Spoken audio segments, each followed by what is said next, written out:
এই যে গ্রামের ভদ্র বেশি মুখোশধারী সাবাল পালগুলি সবগুলো তো দেখো তো, তোমার স্মৃতির মধ্যে ঢুকে একটু লাগা দিতে পারি নাকি? চিনতে চাও ছাগল রাখতেছি? ছাগল চেনো? দেখো, তোমার ঘরে বাপ চক্কর এমন হয়েছে যে ছোটবেলায় যে জাগ ধরে রাইছো ওইটা ভুলে গেছো, এমন হয় ছাগলই চেনো না। ওরে বাবা রে বাবা, মাঠের মধ্যে যাওয়ার পরে কত রকম খেলা খেলিছো সেগুলো কি মনে আছে?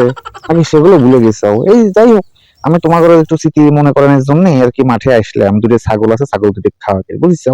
এই যেরকম ধরো যে লরম একটু মাটি পাইলে পরে মাটিগুলি তুলে হাতের মধ্যে নিয়ে সুন্দর করে ঘুরায় ঘুরায় একটা করে মার্বেল বানাই, মার্বেল বানায় ঢেলে একটু ঢেলেতাম, রোদের পর শুকাইতাম, বাইরে নিয়ে যা পুরাইতাম, আবার খেলনা বানাইতাম, হাড়ি পাতিল বানাইতাম, পুতুল বানাইতাম, কত কিছু বানাইতাম। ওরে বাপরে বাপ। তো যাই হোক, দিন শেষে যেটা কথা কথা হচ্ছে ভাই, গ্রামের মানুষ খামার না থাকলেও প্রত্যেকটা বাড়িতে কম বেশি দুই চারটে করে ছাগল হোক, গরু হোক, হাঁস মুরগি সব থাকেই। এবং এইসব নিয়ে গ্রামের মানুষের সব জীবনযাপন চলে।